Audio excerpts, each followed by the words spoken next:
Welcome to the Michigan Man Podcast on Wolverine Sports Radio, a member of the V Sporto Network, and in partnership with SB Nation's Maize and Brew, for Wolverine fans from coast to coast. Go Blue and welcome to the show. I'm your host, Mike Fitzpatrick. My guest today is beat writer Aaron McMann from MLive.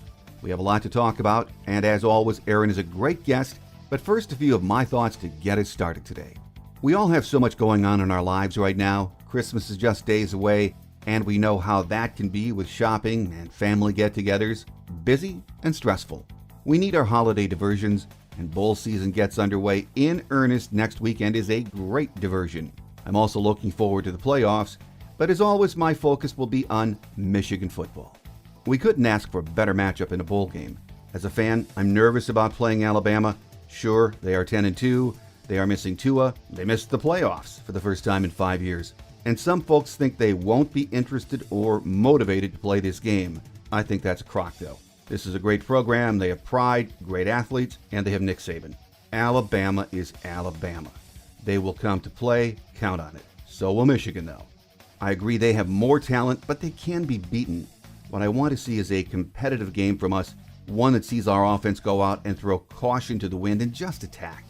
Our defense is going to be hard-pressed to slow down that Bama offense, but if they can create some turnovers, get some stops, we're going to have our chances. Playing Alabama in the Citrus Bowl is a great opportunity. Will we seize the day? That is the question. I don't know. No one does. One thing is certain, beating Bama on New Year's Day would pay dividends on so many fronts. Recruiting, our national image, and most importantly, for the team's psyche as we head into a long winter, spring, and summer of preparation for next season. My guest today says Michigan has to be better than it has all season if we have any hopes of being in this game. Up next on our Game Day segment is beat writer Aaron McMann here on the Michigan Man in partnership with our friends at SB Nation's Maize and Brew, so stay with us.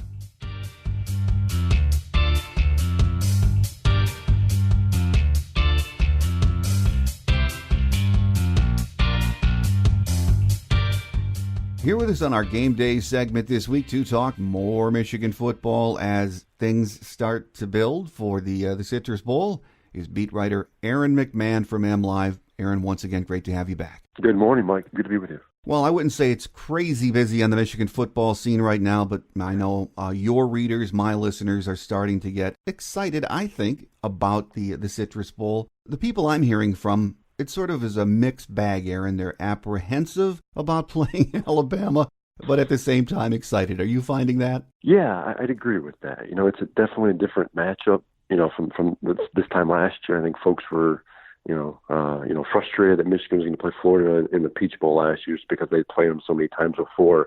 With regard to Alabama, it's been a long time since these two programs have faced one another. So I think it's an intriguing matchup for many different reasons. But you're right, given Alabama's, talent and their winning history and everything else, I think some fans are, nervous about the potential for this game. But at the same token, I think it's going to be a highly watched game. And I think many folks, even right now, are talking about, this matchup. No, I agree. And, one of the things you and I were talking about before we started taping briefly was the fact that it was the awards banquet was held Sunday night in Ann Arbor. Shea Patterson was chosen most valuable player. Coach Harbaugh said it wasn't even close, so great honor for Shea. It was, yeah. He had a pretty good year from he eclipsed most of his, several of his statistics from last year. He looked good, very good at times. He looked not so good at other times. But I think by and large, from a consistent basis, I think he's one of Michigan's better players. He played in every game. He had some outstanding games. He helped them to victory several times this season. And I don't think there were many clear-cut candidates either. Some guys had good games at different points, but I think from a consistent standard, consistency standpoint, Shea I think was the guy. And one of the things in the last week, Aaron, I've seen pop up on the local scene and even on national college football writers is the question, is Shea going to come back for a fifth year? That's something I really didn't hear much talk about during the season, and he's sort of putting that off right now, rightly so, with the focus being on the game. But do you think there's any chance he might consider coming back or appealing for a fifth year? I think I think he could appeal for one. Whether he gets it or not remains to be seen. When the NCAA instituted this new redshirt policy where, players are allowed to play up to 4 games a season and still redshirt their season. They didn't say it was going to be, you couldn't go back and apply that to previous seasons. In Shea's case, it was his freshman year at Ole Miss. His sophomore year at Ole Miss, he was injured. So it's one of those things where it came before the new rules in place. And under the NCAA rules, that's not allowed to take, they can't go back and retroactively change that. But we've seen NCAA, change their policy and their application in the past. Shea did transfer for different reasons.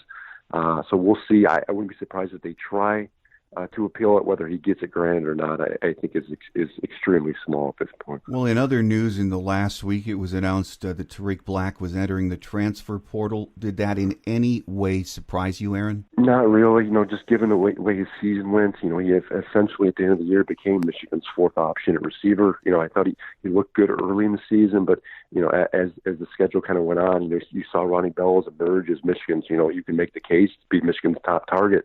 Nico Collins, another pretty good year. Donovan Peoples-Jones was always in the mix there, but he was battling injuries at the time.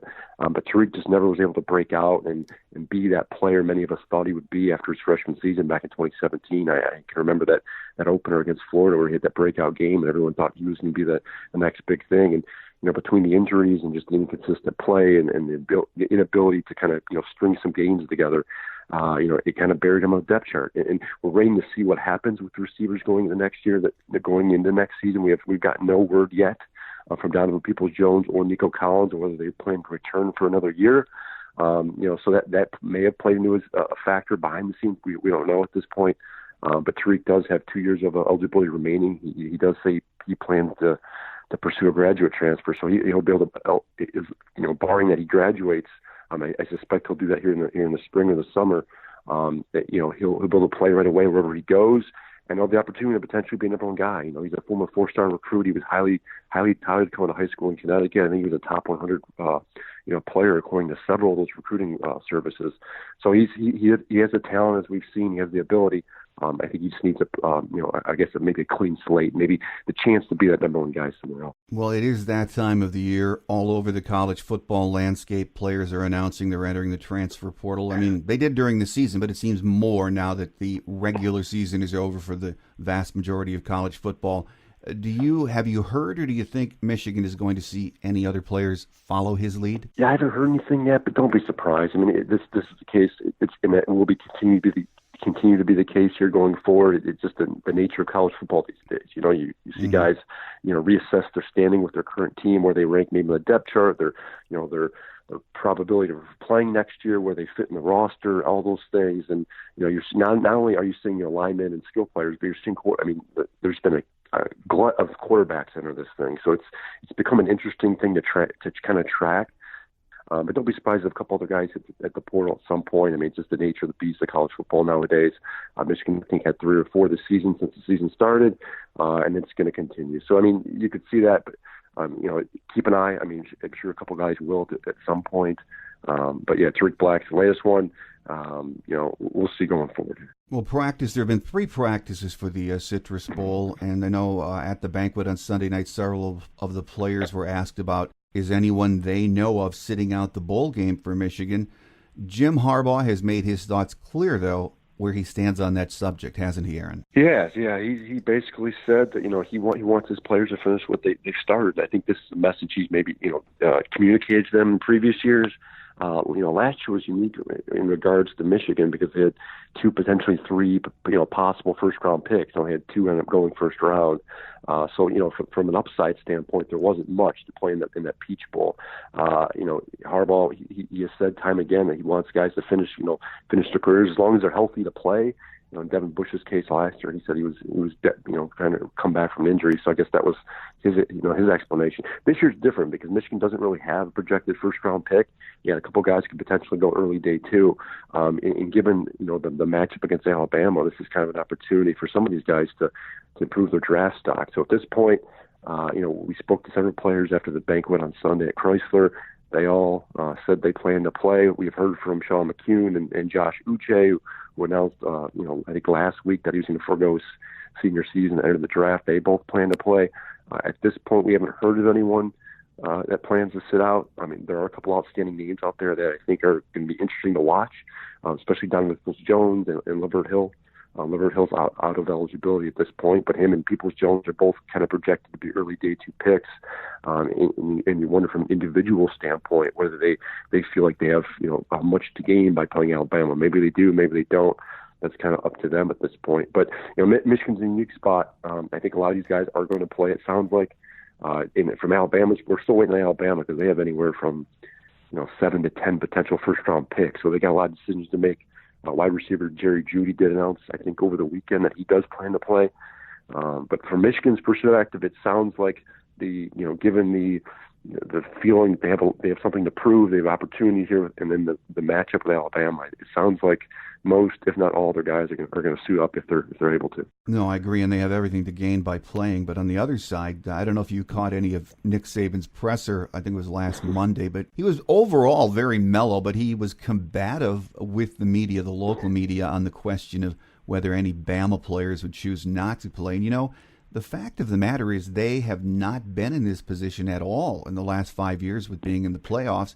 And as you mentioned, and we all know, they have a boatload of guys who could go in the first or the second rounds. So who does or doesn't play for them is really going to be interesting to watch in the next couple of weeks, isn't it? It will be. And I did catch that press conference you're referring to. It was real interesting because, Saban kind of basically put back on the media and said, you guys were the ones clamoring for this 4-team playoff that is now in place. And he basically made the argument, and I think based on, some of the things he's hearing from his players, that this playoff is kind of, delegitimize some of these other bowl games. They're just, players look at some of these other lesser bowl games as just that, lesser game. There's not as much importance because everyone, especially Alabama, you can even throw Michigan in that loop where these players want to make the playoff. That's the end-all, be-all goal. They want to compete for a national championship, and when you're not able to do that, it almost looks, the season's almost a disappointed. And from Alabama's perspective, that's kind of how they're treating this year. Saban said several times during that Citrus Bowl teleconference that he was disappointed, and his players are disappointed in the way the season finished. They went 10-2. They didn't play for the SEC championship, and now they're playing in this New Year's Day bowl game that doesn't have a ton of meaning for them. Maybe there's more meaning for Michigan. So it's an interesting dichotomy for both programs because I think both teams are coming off disappointing seasons in some regard, maybe for different reasons. And Alabama certainly has more draft eligible players and draft potential first round picks. So I think from Alabama's perspective, they've got several guys that I think have more to lose than gain by playing Michigan. But we'll see. I think Nick Saban and Alabama's program realize the standing they're in. That every one of their games is watched by NFL scouts and personnel. It'll be an opportunity again for them to put some tape on.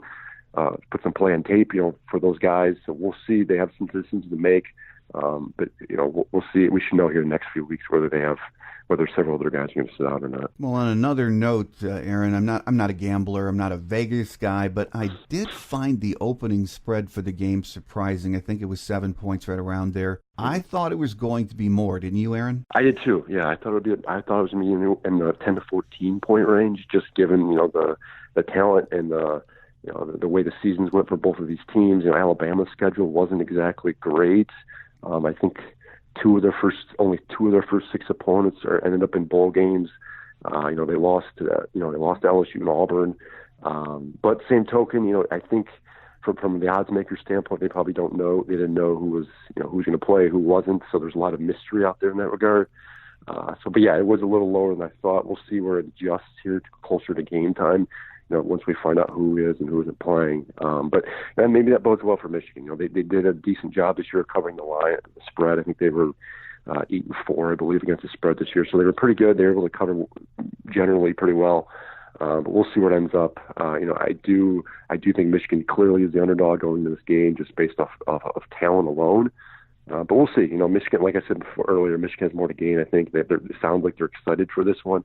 So potentially we see an energized, excited team in Orlando on January 1st. Well, they should be energized and ready to go. I mean, from a Michigan perspective, you could not have asked for a better bowl game matchup, could you? I agree. I think from a name brand standpoint, a location standpoint, it's a New Year's Day game. Last year in the Peach Bowl, so interesting because it's obviously a New Year's 6 game, so it's considered a higher echelon bowl game. But, we were down there in Atlanta for the week before the game, and they're over Christmas, and you just didn't get you didn't get the vibe that the players were excited to be in that game. Whether it was a disappointment over the way the season ended, the loss to Ohio State, I don't know.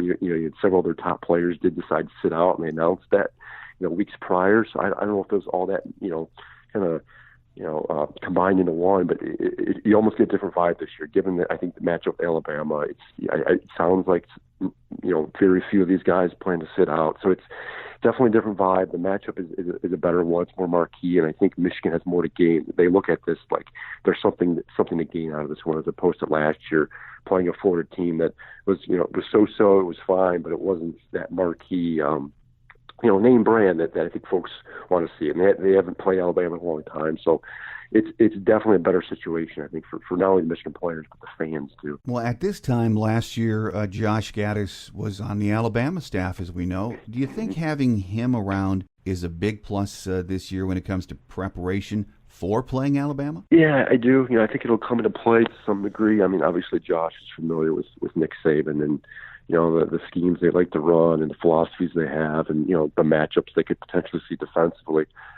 He helps with that regard. So to some degree, I think some of that's overrated too. I mean, obviously things change every year. Saban's staff was very vastly different this year. There are some different players on that team. So I think it does help. How much remains to be seen. I mean, you could make the case for, several other guys, helping matchup wise. Michigan's got several former Rutgers guys on their staff, so it's hard to say. I think there is some, some help there. We'll see. But I think that the storyline more so is the more interesting aspect with regard. I mean, keep in mind, Gaddis was only at Alabama for 1 year, so he wasn't there, didn't have a huge long tenure. But the way his departure went. Him being only there 1 year, not getting the offensive coordinator job, when Dan Enos and Mike Loxley left, and then him kind of going to Michigan. So I think that's the more interesting storyline from my perspective, as opposed to whether or not he helps them much. But I think he does. I mean, there'll be some value there. How much remains to be seen, and whether it makes a difference. I don't know. Here with us on our Game Day segment this week, as we talk a little Citrus Bowl, is beat writer Aaron McMann from MLive. Aaron, let's talk about the matchups in this game, some of the matchups, and get your early thoughts. Michigan's offense against the Alabama defense. Do you think Michigan should have some success against this defense? I do. They've been prone to giving up a lot of points here. I mean, they gave up north of 40, I think, to LSU and Auburn. So, I mean, they've shown that they give up a lot of points. And given the way Michigan's offense, shown their, grew as the season went on, especially with the passing game. I thought the passing game was very efficient those final 3 or 4 games. And assuming they bring most of those guys back for this game, Peoples-Jones plays, Nico Collins elects to play, Shea Patterson has said he plans to play. I think that should help. I think they'll help keep Michigan in this game. Alabama does have some key guys on defense to keep an eye on. Defensive tackle Raekwon Davis, he's a potential first-round pick. Another potential first-round pick is their safety Xavier McKinney. So they do have some talented guys on that side, and it's gonna create some issues for matchup issues for Michigan. They were pretty good from the offensive line standpoint. I thought they did a good job of holding Ohio State in check for the most part on the line. Season finale. But yeah, I mean, I think Michigan on the shot to move the football. They should be able to move the football as long as they bring everyone back here and they're able to practice everyone. But I think that's if Michigan's going to have a shot to win this game against Alabama, they're going to have to throw the football and do it efficiently. And SEC watchers say this Bama defense is very average, and for the talent they have, I think that's sort of funny. But I mean, I suppose when compared to their defense of the last 5 years, that's a true statement. But this is still, in reality, one of the best defenses Michigan will have faced this year, isn't it, Aaron? Yeah, I agree with that. Some of these Big Ten defenses, Ohio State, I thought was pretty good. Penn State had a decent unit as well. But yeah, it's different going up against an SEC defense, which they're going up against SEC competition every week. They got some big boys, on the line. They've got some talented guys there in the secondary. Michigan will have its work cut out for them. They're going to have to find a way to run the football, something they weren't able to do against Ohio State and later on in the season. So if they're going to have to obviously have a balanced attack. They're going to have to establish a run game, but at the same token, they're going to have to be able to throw the football. And I think given the way they were able to do that toward the end of the season, it should give them a shot to at least be competitive on January 1st. On the defensive side, I think that's where most of the worries are for Michigan fans, starting with that defensive line. This Alabama front, they're even better than Ohio State's, I think. NFL watchers say they are. So in my mind, that is the key matchup to watch, Aaron, and it is going to be a tall order for Michigan's undersized front, isn't it? It will be. When we got the news, I think Sunday night, that Carlo Kemp is injured right now, so we don't know his status for the bowl game, whether he'll be able to play or not. I suspect if he could, he will, but we don't know the nature of his injury. Keep in mind, he got injured in the season finale against Ohio State, and then Brad Hawkins too. Michigan continues to be without Brad Hawkins. He missed the final 2 games. He's injured as well. So Michigan, you're right, could be banged up. They could be they could have some troubles. Alabama's offensive line is good. They got another potential first-round pick, and Alex Leatherwood. I think he's 6'6", north of 300 pounds. He's a talented guy. He's a name that has come up time and again when we ask about Alabama's offense. I think we asked Quiddy Pace Sunday night about Alabama, and he was the guy. He's one of the guys he brought up. So yeah, Alabama's big up front. They are playing their backup quarterback, who's coming off a decent game in the finale against Auburn. I think he threw for north of 300 yards, 4 touchdowns, but he had 2 interceptions as well. Right. So I don't know, they got a good running game. They got some talented receivers. We'll see whether Lavert Hill decides to play or not. But that would be the area I think where Alabama can exploit Michigan's defense. Is that secondary? They got 3 potential first round picks at receiver. They got some talented, speedy guys out there. They got some big boys up front. So Alabama, they've shown the potential to score fast and score a lot of points. It's almost in a way similar veins to Ohio State. So Michigan's gonna have to figure out a scheme defensively to kind of slow the Crimson Tide down. Assuming a lot of these guys do play in the game. With the front, and that is where my concern is with the front after what we saw against Ohio State. But do you think getting some of the bigger young bodies like Chris Hinton and Mozzie Smith in the game is something Michigan has to do on the defensive line? I think they would like to do that. I guess it depends on how competitive they want to be. If they feel like they're ready, and we've seen Hinton and Mozzie play at times this year, in certain instances.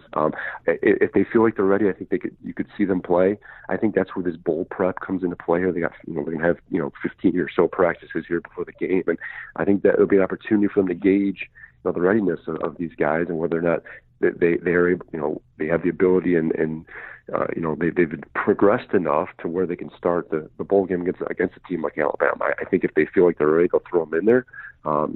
Especially if Carlo Kemp can't go, and it'll be a challenge for them. We've seen first year guys, or we've seen early young guys start bowl games before in the previous. I can remember a couple years ago in the Outback Bowl, Michigan had several new guys start. So it's a possibility. We'll see. I guess it's going to depend on whether Kemp is ready to go and progression some of these guys have made. But I know they like Mozzie Smith, they like Chris Hinton, they like their ability, their ceiling. It's going to be whether or not they feel like they're ready to go against superior talent like Alabama. You mentioned we don't know if Lavert Hill is going to play, but when you look at that secondary, which you were just alluding to a moment ago, it really is a nightmare matchup for Michigan, Aaron, because this Alabama receiving crew, we saw what kind of receivers Ohio State had. I think the Alabama receiving crew is even better, don't you? I would agree. Jerry Jeudy's a guy who's been discussed in NFL circles now for a couple of years. I think I looked at one mock draft a couple of days ago, and I think they had him going 3 overall, and he wasn't even Alabama's top receiver this year. I think that was Devontae Smith. He caught for more than 1,200 yards. I think he's top 10 in the country. They got a guy by the name of Henry Ruggs, who was also a potential first-round pick. He's got good speed. So Michigan's secondary is going to have issues. I mean, Ambry Thomas is healthy, it sounds like. Jackson Hill we've seen play well here toward the end of the season, but they're going to be tasked, assuming these Alabama receivers do play. I mean, it's one of the best, like you mentioned. I think it's one of the best groups in the country. They've racked up a ton of yards. They made their quarterbacks look very good. I think the one saving grace potentially for Michigan is that Alabama is playing its backup quarterback, Mac Jones. I mean, he's shown a potential, an ability. He's thrown several interceptions now. He's made some mistakes, and that's where I think Michigan's defensive line is going to have to come up big, or the linebackers, or that front 7 group. They're going to have to put some pressure on Jones and get him to throw the football early, because if you give him time, We've seen with time and again, these receivers are able to make plays. And, you can have one of the best secondaries in the country, but if you have multiple targets, dangerous weapons like Alabama has, all it takes is one little mistake or one guy to get open, and you're going to get burned. So that will be Michigan's, I think, biggest task going in this game. They're going to have trouble, no doubt, but it'll be interesting to watch. This is where I think, Lavert Hill and Avery Thomas have an ability to show that they can play at the next level and be good. So it'll be a tall task for them. But it's an opportunity like some of these players have been talking about too. Well, it is an opportunity, but if we're being honest, at least from my perspective, it is so hard to imagine Michigan slowing down this Bama offense. I think Alabama's going to have to help them with some turnovers like we saw in the Auburn game, but overall, I think this is going to fall back on the offense. Defense is going to have to scratch and claw, try to create turnovers, but this has all the looks of a shootout that Michigan has to win that way, doesn't it? Agreed. It'll be a similar case to Ohio State, where Michigan has to play near perfect football. They can't turn the football over. They can't drop passes in the end zone. They can't fumble it away. They can't make mistakes or dumb penalties like we saw against the Buckeyes. They got to be near perfect. They've got to play their best game of the year. And they've got to, like you mentioned, they've got to execute offensively. They're going to have to move the football and be efficient doing so. And if they're able to do all that, it's potential they'd have. I mean, Michigan has shown the ability this season to play good football and near perfect football on occasion. They just have struggled to do it against top tier competition. So we'll see. They're gonna, by the time they play in January 1, it'll have been more than a month since they last played. They would have 15 practices under the belt. For several of these guys, it could be their last game. So, I mean, the potential is there, like we talk about so often, but whether they're able to execute and put it together, will remain to be seen. Well, Alabama is Alabama. They will be locked and loaded next year. I guess we just have to wonder if their daubers are down after what's happened, and they're not in the playoffs for the first time in 5 years. But for Michigan, a Michigan perspective, this is a huge game looking forward. You cannot understate how much a win against Alabama would mean to this team, can you, Aaron? You're 100% right. A win would always give them 10 wins, which is something they've been pushing here in the last few days. It'd be good for the program. But I think from a recruiting standpoint, and I've said this to several people here in the last week or two since the game was announced, that a win over Alabama, while Alabama is down, they obviously win with 10-2 and they get in the playoff this year. It would be an opportunity for Jim Harbaugh to hold up a signature win and say, hey, we can compete with the best of the SEC. We can compete with a Nick Saban coach team. We can beat a team with several multiple draft picks or potential first round guys. It's a way he can go to his potential recruits and say, hey, if you come to Michigan, you can play some of the best, and we've shown we can beat the best. So I think it would be a big recruiting coup for Harbaugh.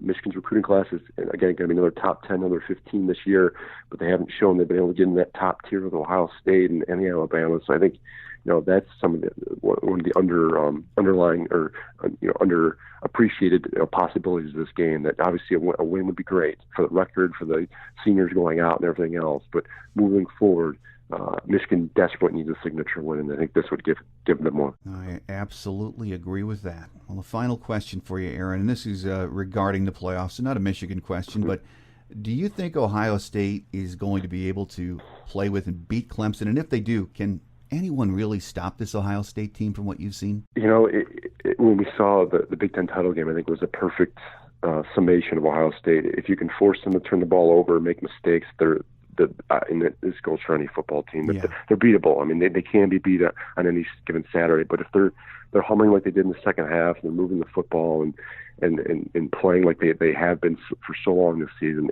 I find it hard to believe this Ohio State team can be beat. I think this is one of the best Buckeyes teams we've seen in a long time.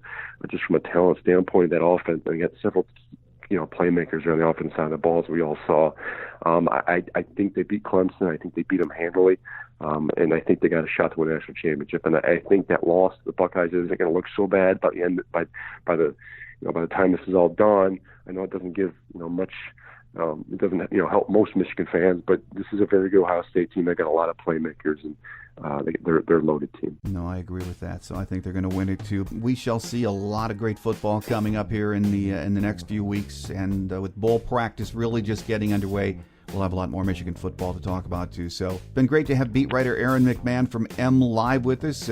As always, Aaron, we enjoyed the visit, and we look forward to getting you back on in January and wrapping this thing up and talking about just where Michigan football is and what it looks like in the future. Looking forward to it, Mike. Quick Hits is next as we wrap it up for another week here on The Michigan Man on Wolverine Sports Radio, a member of the V Sporto Network, and in partnership with SB Nation's Maize and Brew.